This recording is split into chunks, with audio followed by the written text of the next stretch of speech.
আসসালামু আলাইকুম সুধী দর্শক ও শ্রোতা। আজকে ইরান প্রসঙ্গ কিছু কথা বলি, কিছু আলোচনা করি। ইরানের এই সংকট থেকে উত্তরণের সামরিক স্থাপনা ও দখলদারদের হামলা থেকে ইরান বেঁচে আছে। দীর্ঘদিন আমেরিকান টার্গেট থেকে তারা নিজেদের দেশপ্রেমে উদ্বুদ্ধ হয়ে সংগ্রামের মধ্য দিয়ে বেঁচে আছে। মোসাদ দিয়ে জনতাকে উত্তেজিত করে সরকার পতন ইসরায়েল আক্রমণ করাতে ব্যর্থ হয়ে এখন আমেরিকা ইসরায়েল সরাসরি ইরানে আক্রমণের কৌশল খুঁজছে। ইরানে মূল টার্গেট হলো শুরুতে বিক্ষোভের পরে সিরিয়ার মতো গৃহযুদ্ধে লাগানো। এজন্য সিরিয়া থেকে ইসরায়েলপন্থী কুর্দি সেকুলার জঙ্গি ঢোকানো হয়েছিল। এরদোগানের সহায়তায় এদের বিষয়ে রিয়েল টাইম ইন্টেলিজেন্স পেয়ে এদের সবাইকে হত্যা করেছে ইরান সরকার। বিক্ষোভের টার্গেট ছিল সামরিক স্থাপনা ও থানা দখল করা, তবে ইরানি বাহিনী আগে থেকে প্রস্তুত থাকায় তা সম্ভব হয়নি। বাংলাদেশে পলিটিক্যালি লিটারেট লোকের আধিক্য রয়েছে। এরা সুদানের প্রো ইসলামী সরকারের বিরুদ্ধে ইসরায়েলপন্থীদের বিক্ষোভ, নাটক ও ক্ষমতা দখলকে সেলিব্রেট করেছিল। ইরানের পতন দেখার অপেক্ষায় আছে আমেরিকা, ইসরায়েল। তবে তুরস্ক, সৌদি আরব জানে ইরানের পতন হলে পরবর্তী টার্গেট তারা হবে। যাই হোক, ইরানের জনগণের জন্য আফসোস, তাদের ৪৫ বছরের স্ট্রাগল আছে, ত্যাগ আছে। ইসলামী সরকার ক্ষমতা আসার পর থেকে দেশটি স্যাংশনের শিকার, তাই প্রচুর সম্পদ থাকার পরেও তাদের জীবন কষ্টকর। এ সুযোগ কাজে লাগিয়ে দেশটির তরুণ সেকুলারিজমের পথে টানা হয়েছে। ইরানে রয়েছে অগ্নিপূজারী, ইসলামী বিপ্লব পূর্ব সেকুলার ও বামপন্থীরাও রয়েছে, যাদের কারণে এই বিপ্লবের স্ফুলিঙ্গ হয়েছিল। ইরানে রয়েছে গুরুতর শিয়া সংকট। বিপ্লবপন্থী ধার্মিক সুন্নি মাযহাবের কাছাকাছি শিয়া জনগণের অর্ধেকেরও নয়, বরং কথিত সংস্কারপন্থী শিয়ারা ধর্মের চেয়ে দুর্নীতি ও ক্ষমতাপ্রেমে অন্ধ। এরা বাংলাদেশের ৮ রশি দেওয়ানবাগি লেভেলের ভণ্ড। এই ধরনের ভণ্ড দেশে থাকলে দেশ উন্নয়ন করা খুবই কঠিন হয়ে পড়ে। ইরানের তরুণদেরও সবাই ভালোমতো জানে না, এক বড় অংশের জীবন জুড়ে রয়েছে মদ্যপান ও জেনা। ফলে ইরানের সামাজিক ও রাজনৈতিক সংকট প্রবল। ইরান সম্ভবত এবারের সংকট কাটিয়ে উঠবে এবং উঠতেছে ইনশাল্লাহ। তবে সামাজিক ও ধর্মীয় সংস্কার ছাড়া দেশটির ঘুরে দাঁড়ানো কঠিন। ২০২৮ সাল থেকে ইরানের সুসময় শুরু হওয়ার চান্স আছে। এ পর্যন্ত টিকে থাকাই বড় চ্যালেঞ্জ। তবে ইরান যদি ইসরায়েলের সঙ্গে বড় যুদ্ধে জড়ায় তাহলে দেশের সংকট আরও বাড়বে এবং অর্থনৈতিক ক্ষয়ক্ষতির সম্ভাবনা রয়েছে। ইরানে সরকার বিরোধী বিক্ষোভে টানা ১৬ দিন ধরে চলছে, যা ১৯৭৯ সালের ইসলামী বিপ্লবের পর সবচেয়ে বড় চ্যালেঞ্জ মনে করা হচ্ছে। নিরাপত্তা বাহিনীর সঙ্গে সংঘর্ষে এখনও পর্যন্ত ৭ শতাধিক বিক্ষোভকারী নিহত। ইরান হিউম্যান রাইটসের ১০,৫০০ বিক্ষোভকারী গ্রেপ্তার হয়েছে। ইরান দাবি করছে সংঘর্ষে তাদের ১০৯ জন নিরাপত্তা সদস্য নিহত। সরকার বলছে পরিস্থিতি নিয়ন্ত্রণে, তবে ইন্টারনেট বন্ধ থাকায় তথ্য প্রবাহ সীমিত। সারা বিশ্ব এই খবর, পরিপূর্ণ খবর বা নিহত আহতদের সঠিক তথ্য পাচ্ছে না। এর ভিতর দিয়ে যুক্তরাষ্ট্র ইরান উত্তেজনায় বাড়ছে। মার্কিন প্রেসিডেন্ট ডোনাল্ড ট্রাম্প ইরানের দমনপীড়নের কারণে সামরিক পদক্ষেপের হুমকি দিয়েছেন। ট্রাম্পের ভাষ্য, আমরা কঠোর কিছু পদক্ষেপ বিবেচনায় রাখছি। ইরান বলেছে তারা যুদ্ধ চায় না, তবে পুরোপুরি প্রস্তুত এবং সংলাপের পথ খোলা। ইরানের পররাষ্ট্রমন্ত্রী আব্বাস আরগাচি জানিয়েছেন, ট্রাম্পের বিশেষ দূত স্টিভ উইটকফের সঙ্গে যোগাযোগ চলছে। সামরিক কৌশলগত প্রেক্ষাপটে ইরান ঘিরে মধ্যপ্রাচ্যে যুক্তরাষ্ট্রের ৮টি স্থায়ী সামরিক ঘাঁটি রয়েছে: বাহরাইন, কাতার, কুয়েত, সৌদি আরব, ইরাক, জর্ডান, মিশর, আরব আমিরাত। ইরানের কাছে স্বল্প মধ্যপাল্লার ক্ষেপণাস্ত্র রয়েছে, যা এসব ঘাঁটিতে হামলার সক্ষমতা রাখে। বিশ্লেষকদের মতেই সামরিক পদক্ষেপ নিলে বেসামরিক হতাহতের ঝুঁকি অত্যন্ত বেশি।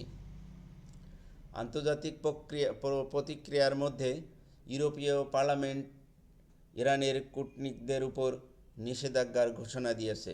কানাডা, ফিনল্যান্ড, জার্মান দমনপীড়নের নিন্দা জানিয়েছে। জাতিসংঘ মহাসচিব সংযম ও বল প্রয়োগ না করার আহ্বান জানিয়েছেন। চীন ইরানের পক্ষে অবস্থান নিয়ে বলেছে, তারা বিদেশি হস্তক্ষেপের বিরোধী। বিক্ষোভের পিছনের কারণ তীব্র অর্থনৈতিক সংকট, আঞ্চলিক প্রভাব হ্রাস, ইসরায়েলের সঙ্গে সাম্প্রতিক সংঘাতের পর সরকারের পতন, জন অসন্তোষ ও দীর্ঘদিনের রাজনৈতিক চাপ। বিক্ষোভ এখন আর শুধু অভ্যন্তরীণ নয়, এটি আন্তর্জাতিক ভূ রাজনীতির কেন্দ্রবিন্দুতে পরিণত। মার্কিন সামরিক হুমকি পরিস্থিতিকে আরও অস্থিতিশীল করেছে, যা আঞ্চলিক যুদ্ধের ঝুঁকি বাড়াচ্ছে।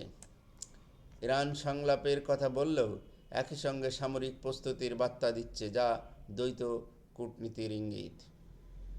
ইন্টারনেট বন্ধ থাকায় তথ্যপ্রবাহ নিয়ন্ত্রণে আছে, ফলে সরকার পরিস্থিতি নিয়ন্ত্রণে আছে দাবি করছে।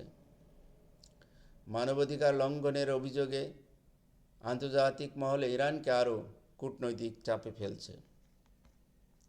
আমেরিকা আর ইসরায়েলের প্ল্যান আজকে ইরানিরা খেয়ে দিচ্ছে, মানে ইরান লাখ লাখ মানুষ খামেনির পক্ষে রাস্তায় নামছে। অর্থনৈতিক কিংবা বাণিজ্যিক নিষেধাজ্ঞা আসতে পারে সত্ত্বেও আয়াতুল্লাহ খামেনির পক্ষে স্লোগান দিচ্ছে। ইসরায়েল আর আমেরিকার যে কোনো আগ্রাসনকে ইরানি জনগণ প্রতিহত করতে প্রস্তুত। ঐক্যবদ্ধ আর দেশপ্রেমিক জাতি কতটা শক্তিশালী চিন্তা করুন। ৩৫ বছরে 5টা আমেরিকান বাঘা বাঘা প্রেসিডেন্ট ইসরায়েলের চেষ্টা করেও একজন দেশপ্রেমিক স্বৈরাচার খামেনির কিছু করতে পারে নাই, কারণ তাদের দেশে ঐক্য আছে। তারা গাদ্দার চিনতে ভুল করে না।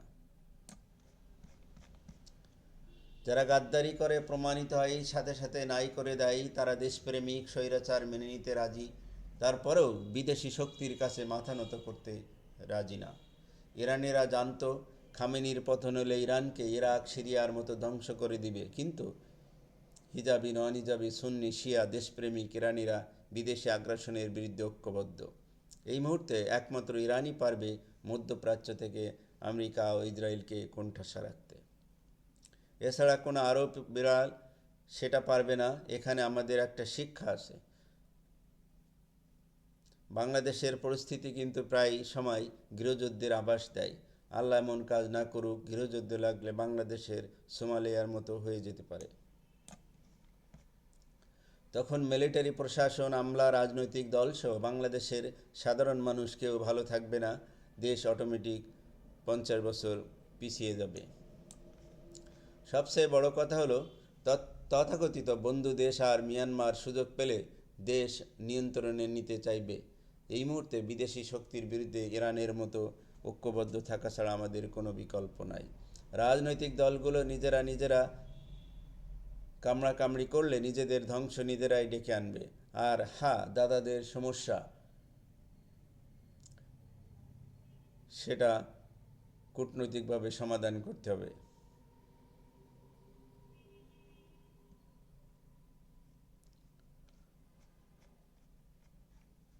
পাকিস্তানের সাথে ডিলে তারা বাধা দিবে না, কিন্তু কূটনৈতিকভাবে বাংলাদেশকে খুব সাবধানে এগিয়ে যেতে হবে। তুরস্কের সাথে সম্পর্ক হচ্ছে তারা মেনে নিতে পারবে না। চীনের সাথে যৌথ উদ্যোগে ড্রোন কারখানা স্থাপন হবে, ভালো চোখে দেখবে না।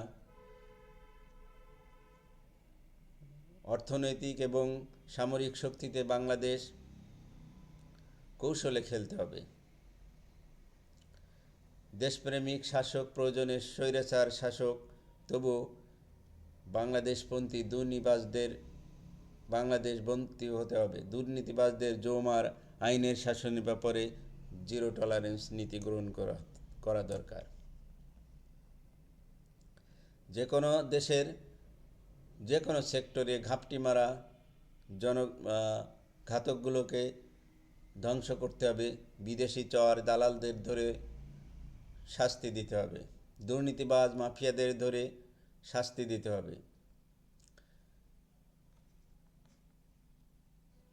চাঁদাবাজি, ক্ষমতালোভী, রাজনৈতিক ক্যারিয়ার ধ্বংসকারী তাদেরকে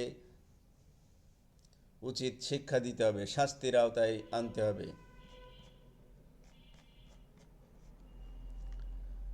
আজকের এই ইরান সংকট থেকে আমাদের শিক্ষা নিতে হবে।